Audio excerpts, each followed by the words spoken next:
Welcome to all our existing and potential customers. Thank you for joining our webinar today. We're excited to have you with us. Please note that this session is being recorded and will be made available in the CareMaster Help Centre for your future reference and for anyone unable to attend today. Please save any questions until the end. We've set aside time to address them then. Additionally, we'll be providing an FAQ document that captures all the questions and answers discussed during today's session. This session is designed as an information showcase and not recommended for a side-by-side walkthrough during the presentation. I would now like to recognise the original custodians of our land by reading the Acknowledgement of Country. We acknowledge the traditional custodians of the land on which we gather today. We pay our respects to elders past, present and emerging. We recognise their continuing connection to land, waters, culture and the contributions to our community.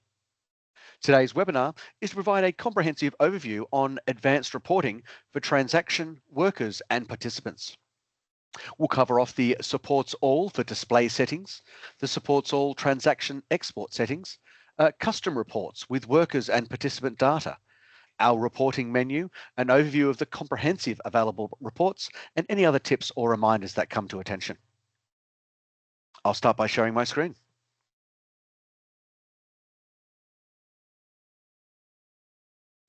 So we find ourselves now on the CareMaster homepage. One of my favorite data points to go to is the supports and all view. The supports and all view is a list view of all of the otherwise rostered shifts and supports that exist. So I can very much easily filter this through its advanced filters to all supports, all timeframes, just today, this week, this year, within a specific date range, or even syncs to the 0 calendar periods that you have in your Xero system. I can see which ones have been checked or not checked if they're ready or paid, if I'm looking to review non-paid supports. I can filter it via locations, and the locations are created in the data area under participant and worker data. I can narrow it down by a particular participant, via a particular worker, through any coordinator. I can narrow it down via service organization, a specific invoice, claim or reference number if I have it. And I can also use which supports have otherwise been broadcast and what their current status is as well. So once I've got all of these filters, I can search for all the supports I want to see. Now, there's a lot of information in the CareMaster system that's available for you to access. So one of the things I can do is with these headers here, we can see there's quite a large number of headers across the top of this page. I've got the ability to update these headers so that whatever I look at is actually different from what I actually am ultimately exporting into. So where do I find that? So if I go now to my data and support data, I've got a couple more options here. I've got supports display. I'm going to open that one. And I've got my transaction list export. I'm going to open that one. So these column headers, these are the supports display.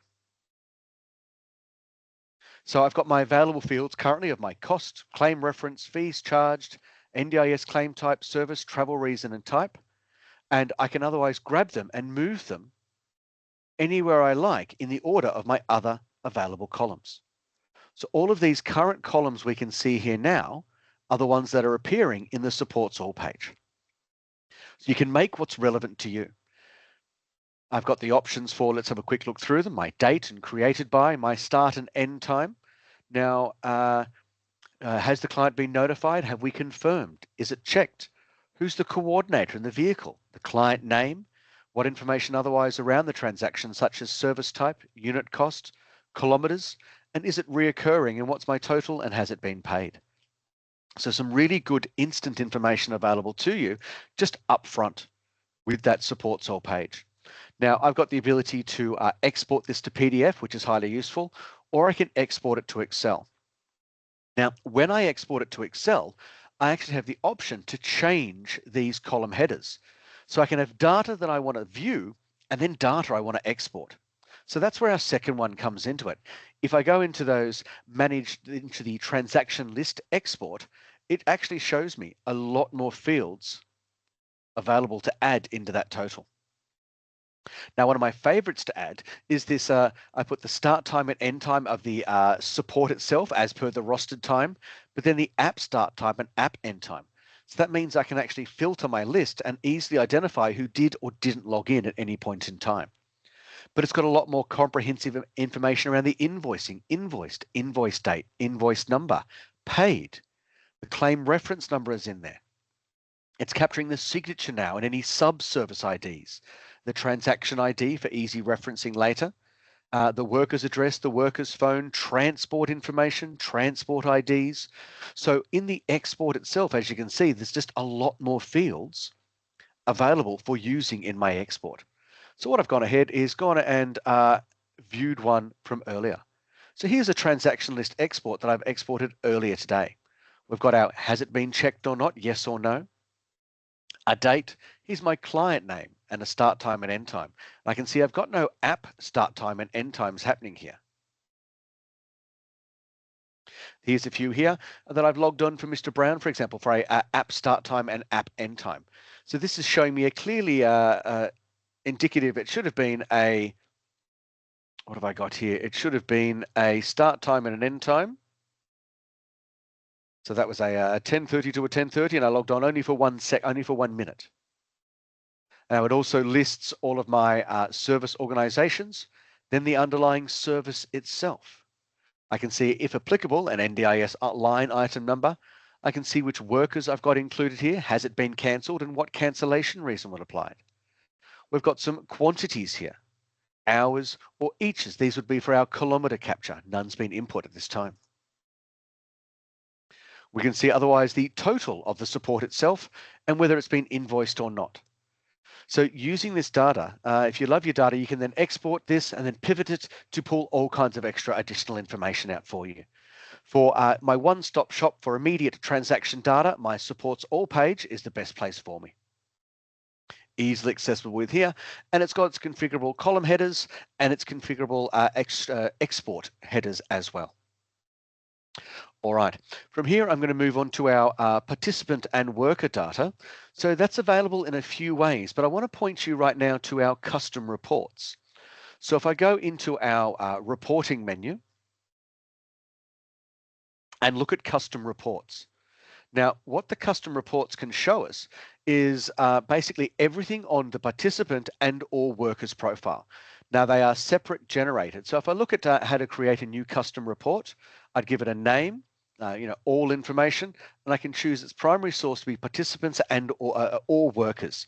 So it separates these two into their definitive states. Now, once I've created that, I can then go and perhaps edit it if I wish. So I've got my participant list export. I can press edit over the side here, or I've got my, here's my participant information. I can press edit here, and I can change the name if needs be. Or I can go in here and press edit again, and I can edit the assignments. Now, these assignments are where I'm able to select what fields are available. So let's bring up one of our participant profiles to double view all of the available fields in there to make sure we're capturing everything. Here's Mr. Brown's profile now.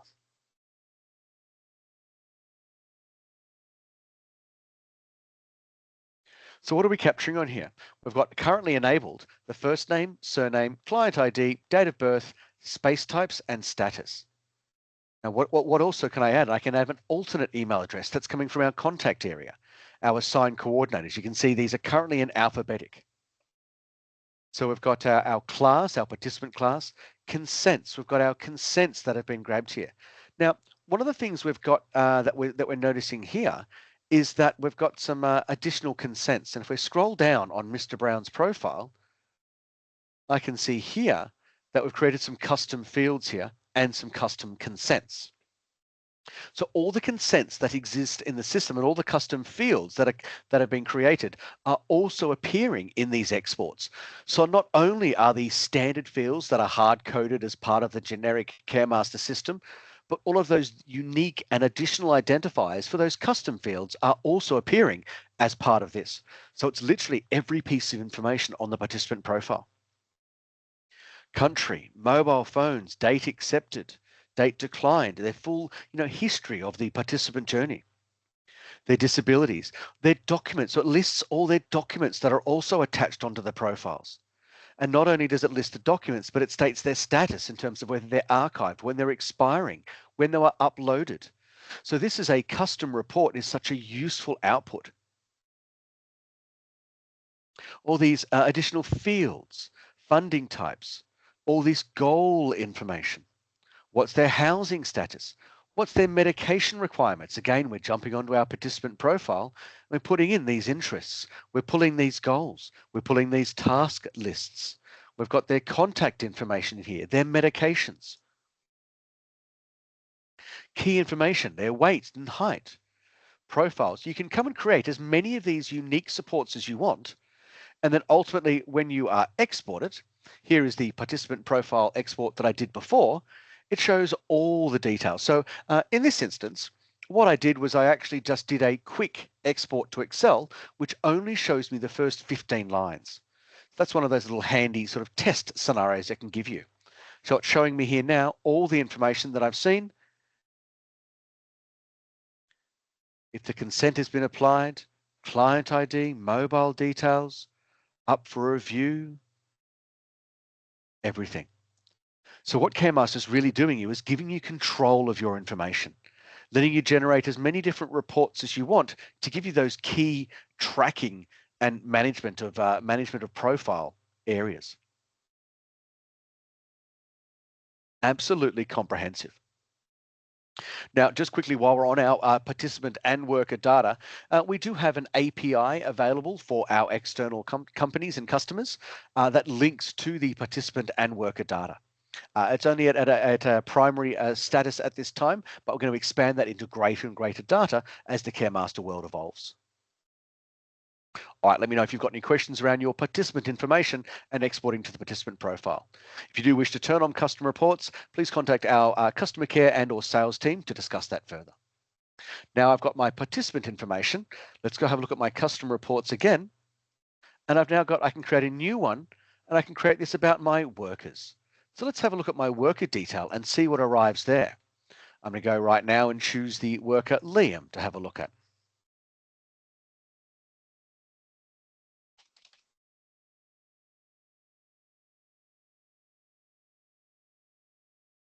Lots of information sitting on this profile. What can we access? Let's find out.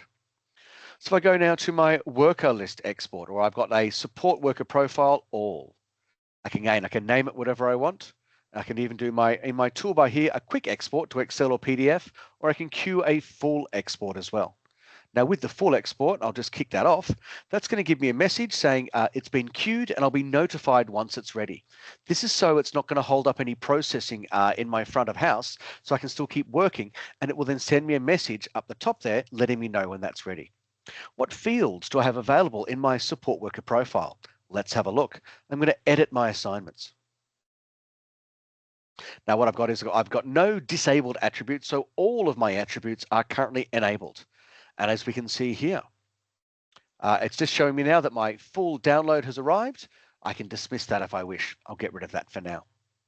First name, religion, disability preferences, who's my admin and coordinator, what's my access levels, what's my car rego, am I classified as a worker or a volunteer, do I have specific consents applied and ticked, what's my emergency contact information, extra fields, these are my custom fields as well. We can see ensure all documents are updated, agrees to work extended shifts.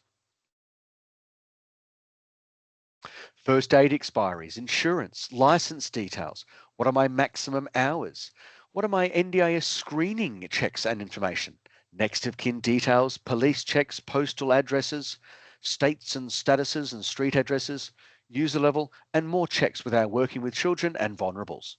So this pretty much encompasses all of the information from the customer profile, from the worker profile, including that employee code, employee basis, full-time, and the employee number. So all of those details are there as well.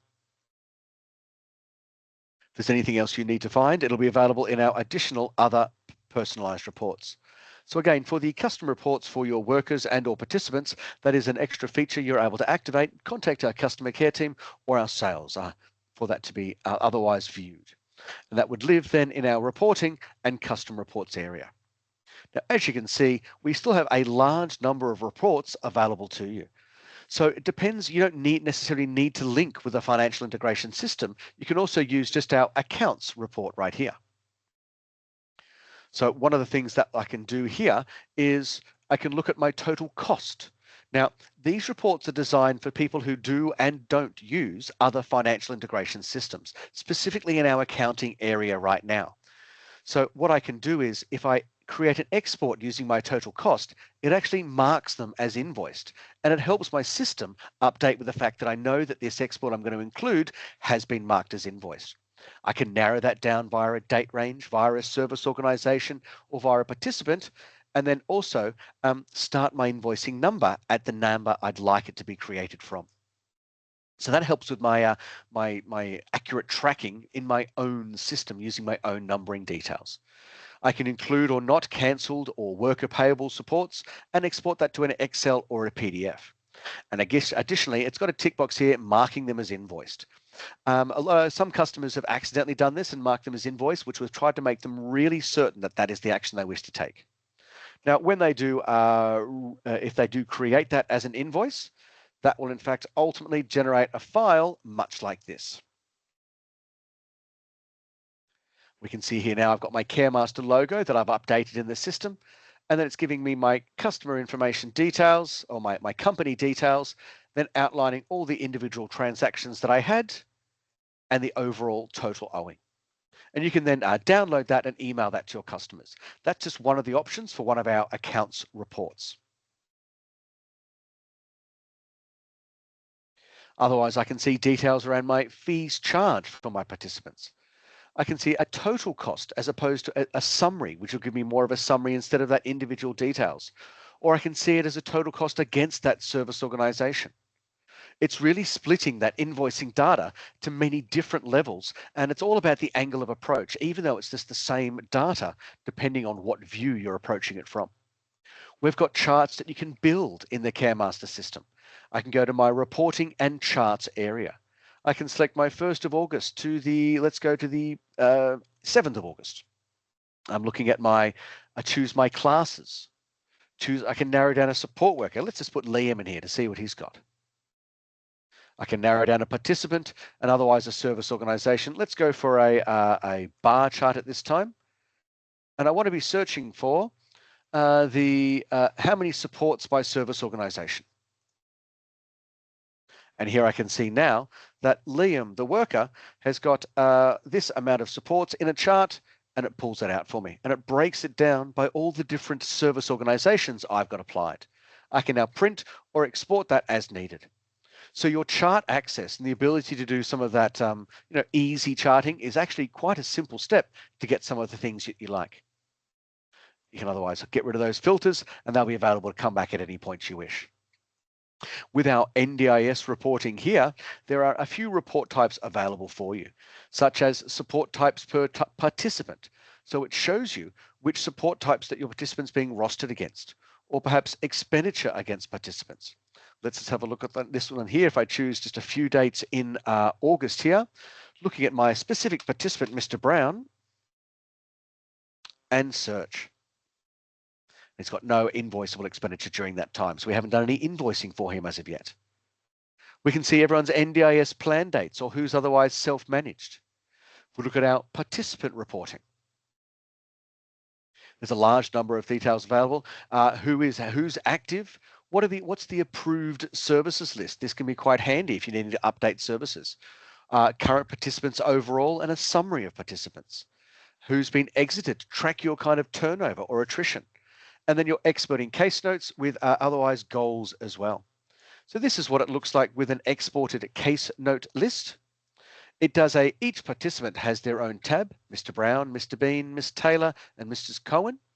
And it outlines the details and date as to when the case note was applied, and then ultimately the case notes themselves.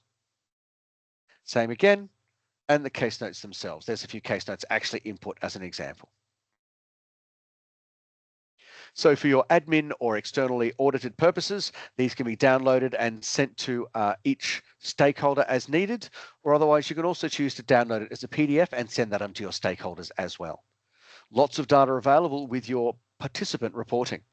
For your property reporting, it's a great option to look at your properties list and I can export that for state, status, and location, or my property maintenance history to get reports of my maintenance and what action's been taken at my various houses. The staff volunteers are a highly useful one. This looks at time for your workers, such as who are they assigned to, what coordinator hours have been actioned. There's an employment hero report that shows some key details. The worker hours details V2 is my favorite of the reports. But having said that, it's also quite similar to the supports all report. So I can look at this, I can work out what charge by and I'm looking for. And again, I can then export that to Excel as needed, and that will then let me know once that report's available. This is probably the closest to you've got your otherwise your timesheet data in terms of hours as well. It's also pointing out here that I have created additional participant custom reports, and they sit here in this space so I can run them from here as well. We've got our supports reports now, and again, very similar. Here's our report has just landed. It let me keep working in the foreground while it showed me that data in the background. Opening that up, and I can then see all the supports during that period and the worker hours that were tabulated. Start time and end time, there's my worker hours, and it still gives you some more of that actual sort of invoicing information based on those total costs. So this was just my worker, Mr. Faisal, for his week, Karen for that week, Sam for that period. Easy way to break down. I can then easily pivot this and put this into more diagrams and data if I wish. Okay, for our supports report, a reoccurring support is a great one to have. What this will do, this will actually tell you all the expiry dates of your upcoming reoccurring supports. So while we do have in our alerts area, so if I look at my alerts area now, I can still look at all of my reoccurring supports, and it's going to show me what supports are reoccurring, which ends within the next 30 days. Great, I might need to extend those. Otherwise, that report, it's just going to show me all the supports that are reoccurring, and I can do filters based on my end date and know what action I need to take. Highly useful for that one there. Additionally, I can see a summary of supports in detail, and here is my task list completion. So all those task lists that get actioned in any one day that are applied against a support directly. And let me just go to Mr. Brown here, because he is someone who I apply details against.